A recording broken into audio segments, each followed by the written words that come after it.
네, 안녕하세요. 저는 오늘 마중 토크 진행을 맡은 신의 10일 조연나 기자입니다. 반갑습니다. 네, 마중 토크는 관객들과 그리고 배우들의 거리를 가까이에서 다양한 이야기를 나누는 프로그램인데요. 전주가 어제 비가 상당히 많이 왔던 걸로 알고 있습니다. 오늘도 날씨가 살짝 흐리긴 한데 그래도 비가 오지 않아서 다행히 야외 무대에 이렇게 네 분의 배우님들 모시고 이야기를 나눌 수 있게 되었습니다. 개인적으로 저는 굉장히 기쁜데요. 앞에 오늘 엄청 많은 팬분들이 와 계셨어요. 네, 그래서 다들 아마 기대를 많이 하고 계실 것 같아요. 이제 오늘 주제는 네, 오늘 주제는 우리가 좋아하는 그 장면입니다. 네, 의뢰 이런 주제로 얘기를 나누다 보면 주로 배우님들의 출연작에 관해서 얘기를 나눈 경우가 훨씬 많은데요. 오늘은 배우님들이 좋아하시는 영화, 그리고 영화에서 좋아하시는 장면에 관해서 얘기를 나눠볼까 합니다. 저도 이제 인터뷰가 업인 사람이긴 하지만 의외로 배우님들의 영화 취향을 듣기는 참 어려워요. 그래서 오늘 이 자리가 저에게도 굉장히 뜻깊고, 그래서 제가 욕심을 내서 이 바쁘신 분들께 영화를 2편씩 여쭤봤습니다. 그래서 배우님들이 다 열심히 고민하셔서 영화를 골라주셨는데요. 이제 돌아가면서 이제 하나씩 얘기를 해보겠습니다. 일단 시작에 앞서서 배우님들 그 관객분들께 인사해 주시면 좋을 것 같은데요. 기래연 배우님께서 먼저 이제 인사해 주실까요? 네, 안녕하세요. 배우 기래연입니다. 반갑습니다. 저희 조금 늦게 시작해서 여러분들 너무 추우셨을 텐데 너무 죄송해요. 우리 즐거운 한 시간 보내요. 네. 감사합니다. 안녕하세요. 배우 신동래입니다. 오늘도 시간 내주셔서 감사합니다.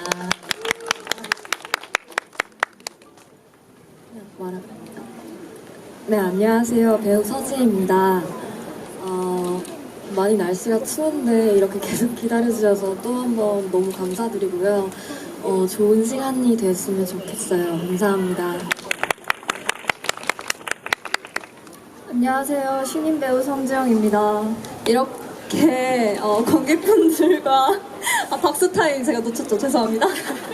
이렇게 마주보고 얘기를 처음으로 하게 됐는데 되게 설레고요. 그리고 추운 날씨에 이렇게 오랫동안 서 계셨는데 너무 감사드립니다. 잘 부탁드립니다. 제가 안에서 살짝 배우님들이랑 먼저 말씀을 나눴는데 이렇게 얘기를 잘 하시는데 이 중에 세 분이 아이시라고 해요. 누가 이고 누가 아이실지 한번 말씀 들으시면서 생각해봐 주시길 바랍니다. 어쨌든 저희가 지금 전주영화제에 와 있으니까 영화제 얘기로 먼저 시작을 해보면 좋을 것 같은데요. 배우님들 전주영화제에 와보신 적이 있는지 혹은 만약 이번이 처음이시라면 좀 뭘 기대하고 오셨는지 얘기해 주시면 좋을 것 같습니다. 이번에는 저랑 제일 가까이 앉아 계신 성지영 배우님부터 한번 말씀해 주실까요? 네, 저는 전주국제영화제는 사실 처음 이렇게 와보고요. 제가 얼마 전에 드라마가 끝났는데 그때 배경이 전주였어요. 그래서 전북체육고등학교에 저희 기래연 선생님과 함께 작품을 했는데 그래서 저한테 되게 의미 있는 도시였는데 이렇게 또 한 번 여러분들과 이렇게 마주하고 찾아볼 수 있게 되어서 되게 설레고 또 앞으로도 또 이 순간이 기억에 남지 않을까 그런 생각이 듭니다. 네, 지혜 배우님 이어서 얘기해 주신다면요? 네, 저는 영화제 자체가 사실 처음이어서 엄청 이걸 함께 한다는 거에 엄청 떨렸거든요. 사실 제가 숨어있는 영화관이어서 집에서 방구석에서 혼자 영화 보는 걸 너무 즐겨하다 보니까 영화제에 대한 그런 환상도 있었고 근데 배우로서 함께 참여를 하게 된다는 게 진짜 엄청난 영광이라는 생각이 듭니다. 네, 감사합니다. 저는 영화를 가지고 몇 번 왔는데 무슨 영화였는지 기억이 잘 안 나네요. 그리고 전주는 단편 영화 심사위원으로 왔었어요. 그래서 저한테 조금 다른 영화제들보다 조금 친정 같은 느낌이 좀 있습니다.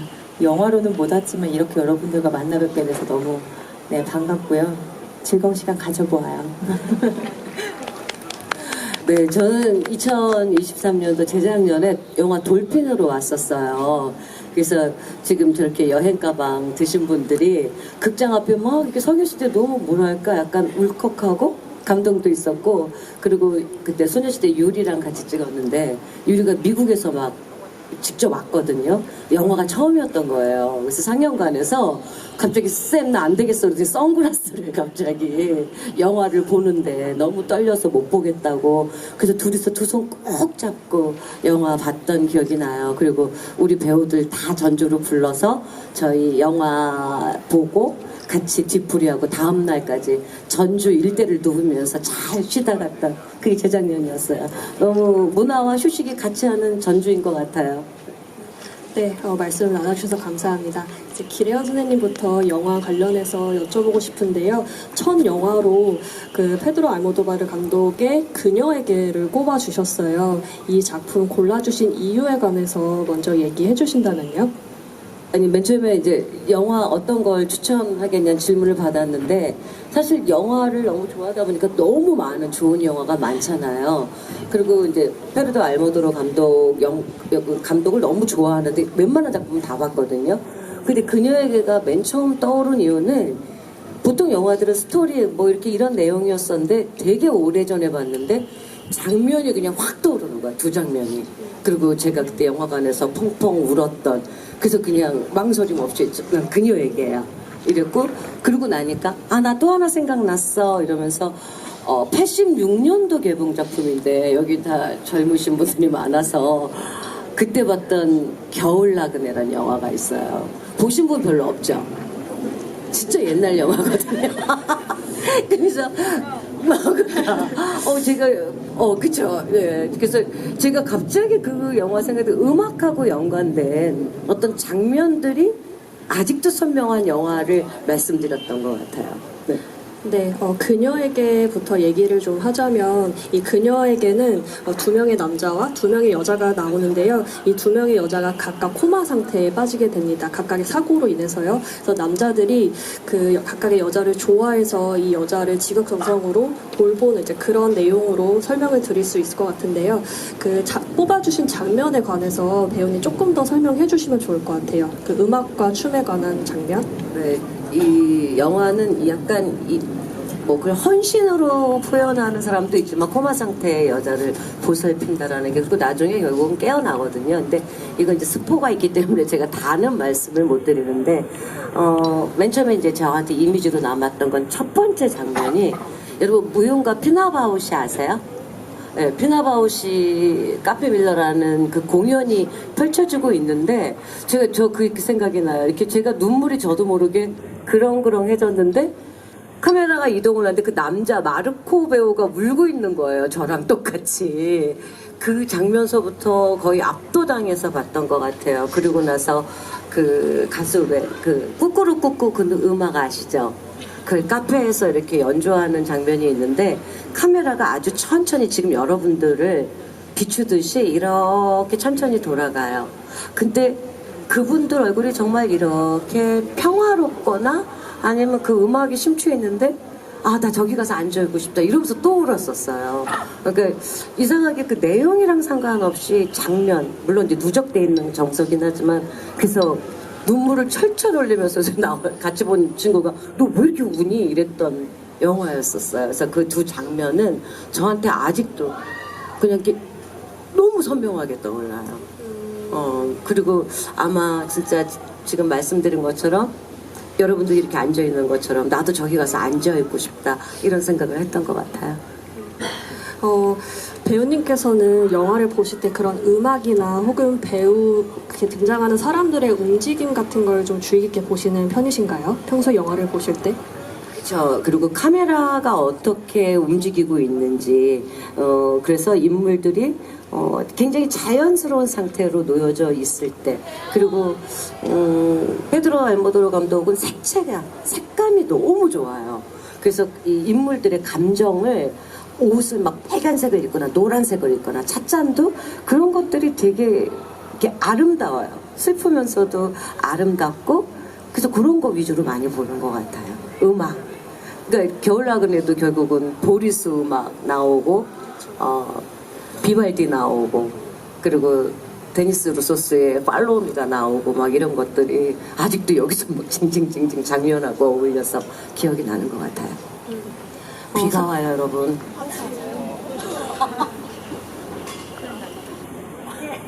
일을 어떡하세요, 우리? 네.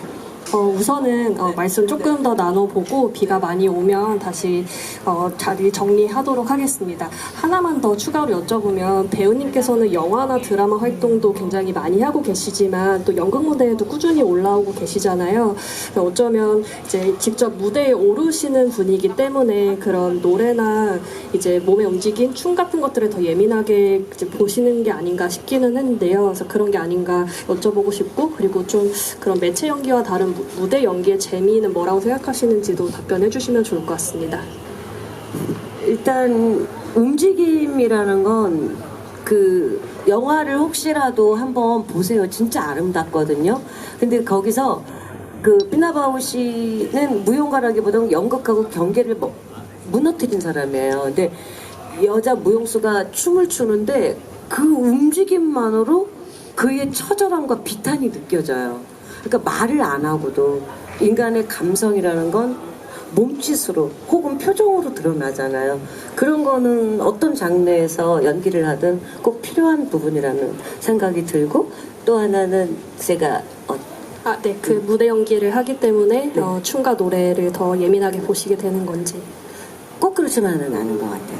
그러니까 물론 이제 저희도 무대에서 움직여야 되니까 움직임에 대한 생각을, 왜냐면 전체가 노출이 되니까 카메라는 어떤 부위만을 보여주잖아요.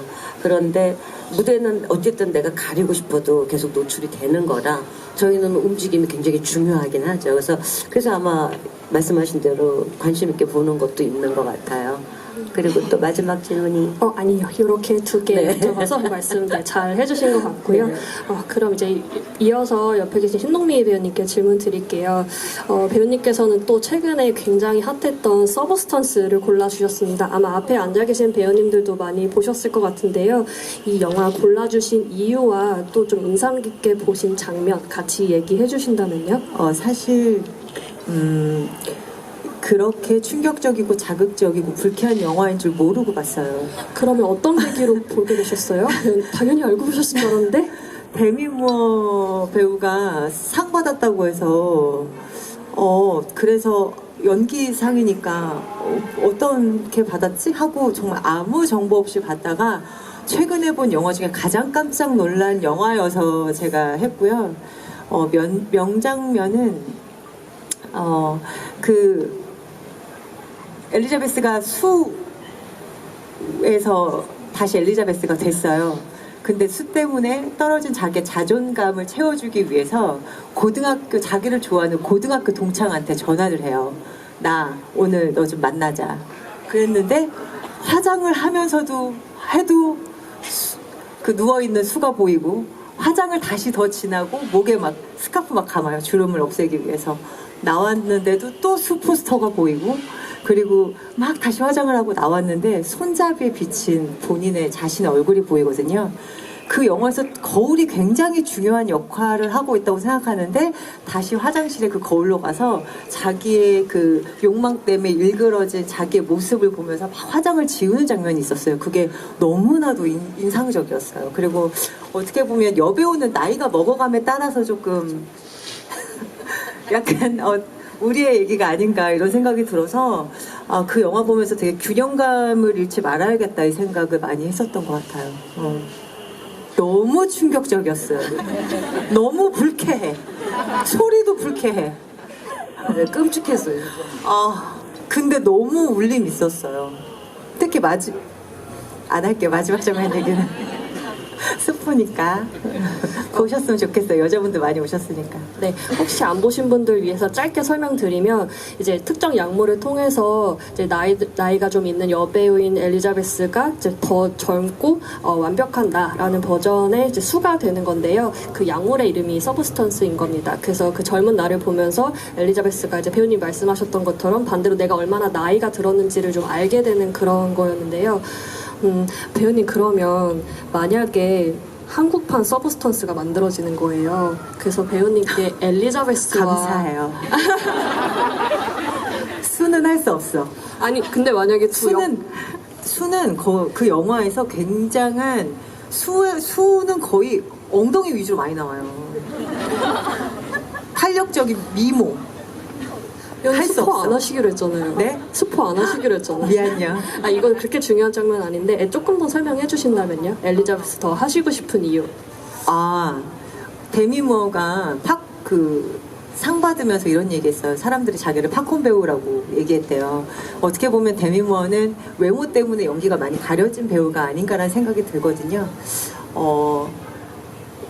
조금 그런 깊이 있는 연기, 그리고 어떻게 보면 자기랑 되게 닮아 있을 것 같기도 해요. 데미 무어 입장에서. 그게 꼭 굳이 서브서스가 아니더라도 저와 뭔가 닮아 있고 좀 깊이를 논할 수 있는 작품이 온다면 너무 하고 싶죠.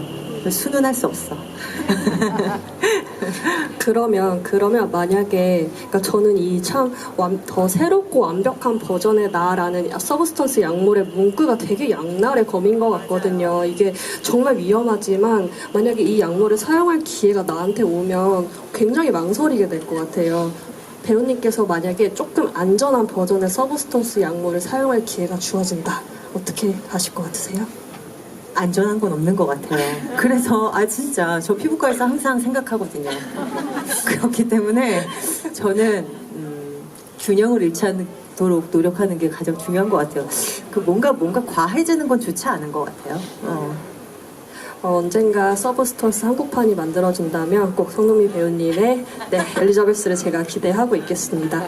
네, 옆에 계신 서지혜 배우님께 질문 드릴게요. 서지혜 배우님께서는 파니핑크를 골라주셨어요. 그래서 저도 오랜만에 이 영화를 다시 보게 됐었는데요. 이 영화 골라주신 이유랑 이 영화에서 인상적이었던 장면 말씀해 주신다면요? 저도 어제 파니핑크를 오랜만에 다시 봤는데 파니핑크의 도입부가 막 30이 된 파니가 이제 나는 사랑을 하고 싶다. 그리고 사랑받고 싶다. 이런 이야기를 하면서 이제 내용이 시작이 돼요.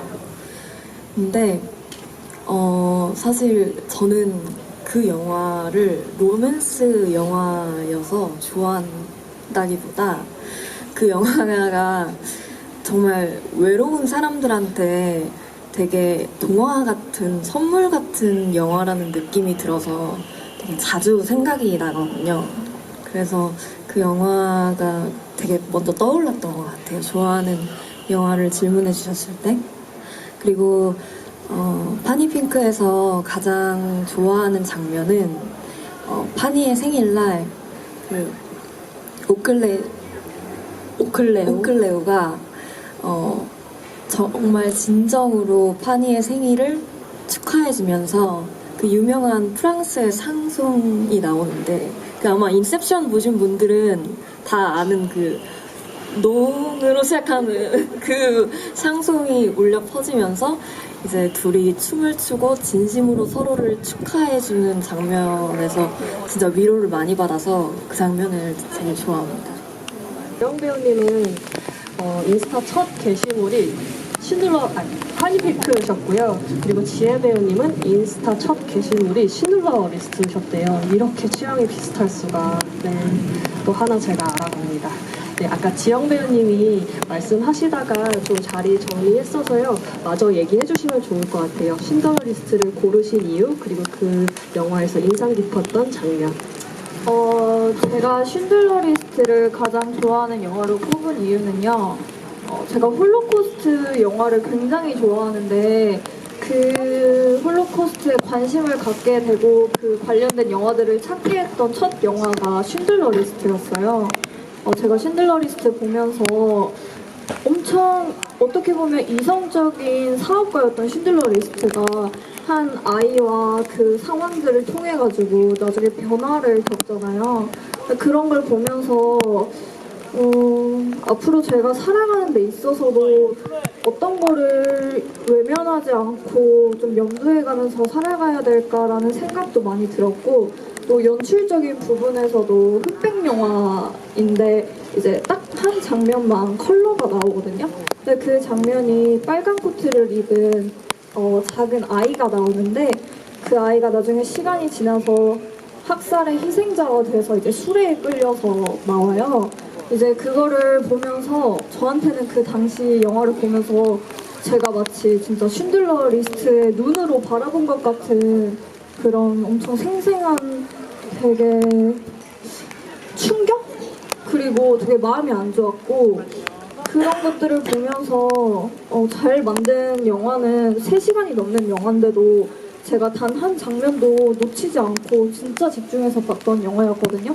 그래서 그 영화를 너무 좋아하는 영화로 꼽게 되었습니다. 배우님 그 홀로코스트 주제 좀 인상 깊게 보시는 편이라고 하셔서 그럼 최근에 또 홀로코스트 영화 하나 나왔었잖아요. 존 오브 인터레스트 혹시 네, 보셨어요? 그것도 영화관에서 존 오브 인터레스트 봤습니다. 이것도 굉장히 감각을 건드리는 영화인데 이 영화 어떻게 보셨는지도 추가로 얘기해 주셔도 좋을 것 같아요. 네, 제가 그 영화 보면서도 되게 정말 잘 만든 영화라고 생각을 했던 게 소리만 나오고 어떤 그 직접적인 장면을 노출시키지 않고 봤던 그 장면이 기억이 나거든요. 근데 그걸 보면서 영화가 직접적으로 보여주지 않았는데 보는 사람이 그거를 계속 상상하게 되는 거예요. 그러면서 어떤 이 아픔이라는 거를 이렇게 감각으로도 느낄 수 있구나. 그러니까 눈이 아닌 뭐 귀를 통해서도 내가 느낄 수 있고 그리고 사실 되게 가슴 아픈 이야기고 역사잖아요. 그런 부분들에 대해서 이런 영화를 볼 때마다 제가 어떻게 살아가야 될 것인지에 대한 어떤 생각을 되게 많이 해주게 되는 영화여서 저는 홀로코스트 영화를 굉장히 자주 즐겨봅니다. 그럼 추가로 연계해서 하나 더 여쭤보자면 사실 싱글러리스트를 보면서 정말 스피드가 얼마나 대단한 감독인가를 또 생각하게 됐는데 그 스티븐 스필버그의 연출작 중에서 또 좋아하신 영화 하나 얘기해 주시면 팬분들이 좋아하실 것 같습니다. 인터스텔라를 꼽을 수 있을 것 같은데요. 제가 그 영화를 보면서도 되게 광활한 우주 공간을 표현을 하잖아요. 근데 그때 나오는 한스 짐머의 그 노래 그거 보면서 제가 진짜 저희가 그런 말 되게 많이 하잖아요. 저희는 뭐 한낱 우주의 먼지 같은 존재라고. 근데 정말 그 장면을 보면서 제가 그런 생각이 정말 들더라고요. 그래서 그 장면도 너무 좋았고 어쨌든 이 시공간이 다르게 흘러가는데 그거를 표현한다는 게 정말 쉽지 않은데 그 크리스토퍼 놀란의 그런 연출들을 보면은 그게 고스란히 느껴지고 그리고 어쨌든 그 메시지 자체가 사랑은 시공간을 초월한다는 메시지잖아요.